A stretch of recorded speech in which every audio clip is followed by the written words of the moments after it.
Hey everyone.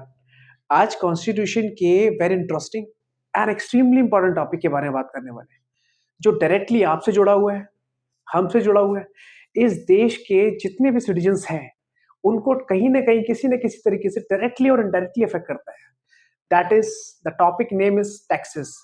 क्या आपको पता है गवर्नमेंट के पास पावर, टैक्स लगाने की पावर कहाँ से आती है? चाहे वो डायरेक्टली हो, इनडायरेक्टली हो, वो कहाँ से अपनी पावर डिराइव करता है? तो आइए एक एक करके सारे आर्टिकल्स देखते हैं।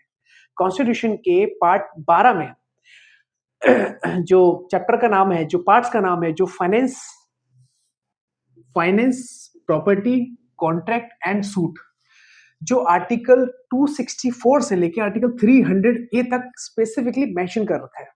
अब उसके अंदर एक टॉपिक है फाइनेंस, उसमें एक चैप्टर है फाइनेंस।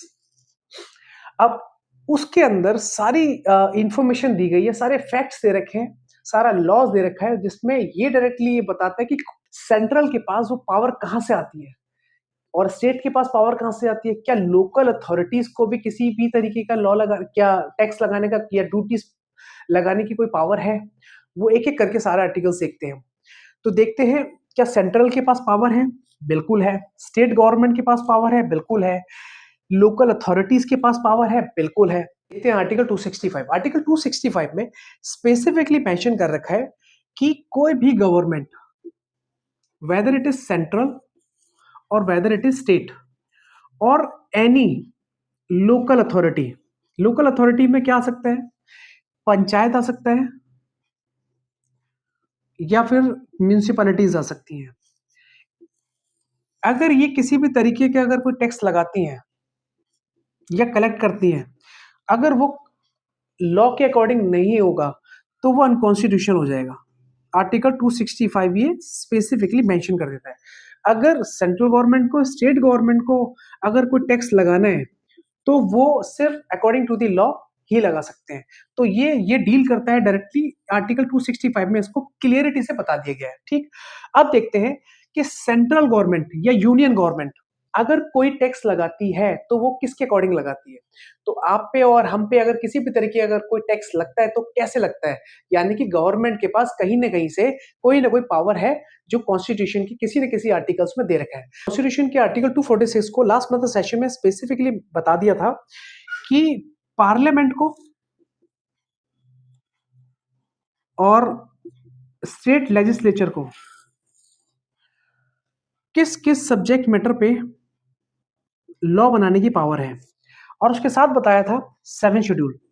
अब ये 7 शेड्यूल मेरे को आपको बताने का रीजन क्या है कि अगर कोई गवर्नमेंट, अगर अगर कोई government, whether it is union government और सेंट्रल गवर्नमेंट, अगर कोई टैक्स लगा रही है तो ये लिस्ट में जो टोटल जो सब्जेक्ट मैटर दे रखे हैं 97, जिसमें सेंट्रल गवर्नमेंट के पास पावर है इनकम टैक्स लगाने की, कस्टम ड्यूटीज लगाने की जिसमें एंट्री नंबर 84 है, कॉर्पोरेशन टैक्स लगाने की, एक्साइज ड्यूटी ऑन गुड्स लगाने की एंट्री नंबर 84, सेंट्रल जीएसटी जो आपने देखा होगा अंडर जीएसटी एक्ट 2017 में जो गवर्नमेंट लेके आई थी अभी, और एक इंपॉर्टेंट एक टैक्स है security transaction tax, that is called STT, जो आपका शेयर मार्केट में जो डील करते हैं उसमें ट्रेडिंग में जो इनका प्रॉफिट बनता है तो उसके अंदर एसटीटी टैक्स लगता है, वो एंट्री नंबर 97 में है।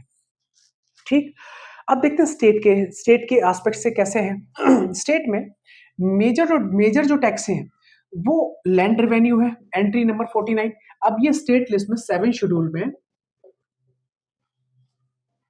स्टेट लिस्ट 7 शेड्यूल के स्टेट लिस्ट में टोटल जो दे रखे हैं वो 66 दे रखे हैं subject matter.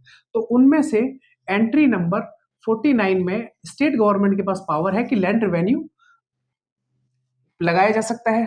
Taxes on agriculture income entry number 50, state GST जो 2017 में मैंने जो आपको अभी बताया है, सेल टैक्स था और वैट है, लेकिन ये जीएसटी से पहले का था, उसमें पहले जो लगता था वो एंट्री नंबर 54 में था। अब taxes on vehicle, motor vehicle tax entry number 61, और stamp duties and registration charges जितने भी होते हैं वो एंट्री नंबर 63 में। लग्जरी टैक्स, प्रोफेशनल टैक्स और ट्रेड एंट्री नंबर 60 में। अगर एंटरटेनमेंट देखा जाए तो 57 में है। Batting and gambling entry number 57 में। अब कुछ कुछ जो आर्टिकल 248 है, जो इससे पहले लास्ट में सेशन में भी आपको मैंने बताया था कि ये जो बात हो रही है अभी सारे टैक्सेस को लेके बात हो रही है, यानी कि सेंट्रल के पास स्टेट लिस्ट में और यूनियन लिस्ट में क्या पावर है। अब देखते हैं, अगर कोई सब्जेक्ट मैटर जो ना तो यूनियन लिस्ट में हो, ना स्टेट लिस्ट में हो, तो उसमें सेंट्रल गवर्नमेंट के पास एक एक्स्ट्रा पावर भी दे रखी है। तो यानी कि अगर गवर्नमेंट अगर किसी भी तरीके का एक नया टैक्स अगर इंट्रोड्यूस करना चाहती है, यानी कि एक डिजिटल एंटरटेनमेंट अगर टैक्स अगर नहीं है, अगर होता है, अगर फ्यूचर में अगर कोई टैक्स लेके आती है, प्लस फ्यूचर में अगर कोई टैक्स लेके आती है, तो गवर्नमेंट के पास एक पावर है कि वो एक डायरेक्टली एक टैक्स इंपोज कर सकती है। इसके आर्टिकल 248 में क्लोज टू में भी एक पावर दे रखी है। ठीक, सेंट्रल गवर्नमेंट के पास पावर है। अब देखते हैं सॉरी, आर्टिकल 271। अब ये जो बात हो रही थी, सेंट्रल गवर्नमेंट कैसे टैक्स लगा सकती है, स्टेट गवर्नमेंट के पास क्या पावर है, किस अंडर लिस्ट में लगा सकती है, कौन कौन सी एंट्रीज हैं जो यूनियन के पास है और जो स्टेट के पास है। दूसरा ये है, एक इंपॉर्टेंट ये है कि क्या लोकल अथॉरिटीज को, ये सेशन स्टार्ट करने से पहले भी मैंने बताया था आपको कि एक लोकल अथॉरिटीज में एक पंचायत है जो 73rd अमेंडमेंट 1992 से इसको लाया गया है। एक म्यूनिसिपैलिटीज है पार्ट नंबर 9A, एंड उसके आर्टिकल 243 एक्स में और पंचायत के आर्टिकल 243 एच में इनके पास भी पावर है। इन लोकल अथॉरिटीज के पास भी पावर है। आर्टिकल 243 एक्स एच में पंचायत के पास है, आर्टिकल 243 एक्स में म्यूनिसिपैलिटीज के पास है पावर। अब ये टैक्स लगाने की, लेवी का टैक्स लेविट करने की और टैक्स कलेक्ट करने की इनके पास पावर है। ठीक, अब ये जो टैक्स लगाएंगे, तो ये जो भी टैक्स लगाएंगे वो स्टेट लेजिस्लेचर द्वारा बनाए गए जो लॉ होंगे उसके हिसाब से लगाएंगे। ठीक, ये आपका क्लियर है, गेटिंग माय पॉइंट। अब इसमें पंचायत जो टैक्स लगा सकती है उसमें जनरली हाउस टैक्स होता है, वाटर टैक्स होता है, मार्केट फीस टैक्स होता है और लाइटनिंग टैक्स होता है। अगर म्यूनिसिपैलिटीज के हिसाब से देखा जाए, प्रॉपर्टी टैक्स है, वाटर टैक्स है और एंटरटेनमेंट फीस है। ठीक, अब देखते हैं गवर्नमेंट जितना भी टैक्स कलेक्ट करती है तो वो किस तरीके से उसको डिस्ट्रीब्यूट करती है। यानी कि अगर सपोज अगर इनकम टैक्स से अगर कोई रिवेन्यू जनरेट हो रहा है, कोई टैक्स रिवेन्यू अगर जनरेट हो रहा है, तो क्या वो सारा टैक्स अपने पास रखेगी या फिर यूनियन कुछ हिस्सा अपने पास रखेगी या कुछ हिस्सा स्टेट गवर्नमेंट अपने पास रखेगी, या फिर इन दोनों में इक्वली बांट दिया जाएगा या फिर एक प्रोपोर्शनल पार्ट से बांट दिया जाएगा। तो उसका एक आर्टिकल देखते हैं, आर्टिकल 270। कुछ इसमें रिवेन्यू के डिस्ट्रीब्यूशन से पहले एक आर्टिकल 275 भी 271 भी बता देता हूँ। गवर्नमेंट कुछ टैक्सेस पे, स्पेसिफाइड टैक्सेस पे सरचार्ज भी लगा सकती है। आपने देखा हुआ सरचार्ज लगाया हुआ, गवर्नमेंट ने सेस लगा दिया, सरचार्ज लगा दिया, ड्यूटीज बढ़ा दिए, सरचार्ज बढ़ा दिए, तो वो आर्टिकल 271 में भी स्पेसिफिकली मेंशन कर, पावर किसके पास है, सेंटर के पास पावर है। ठीक, अब देखते हैं आर्टिकल 268, आर्टिकल 269 और आर्टिकल 270।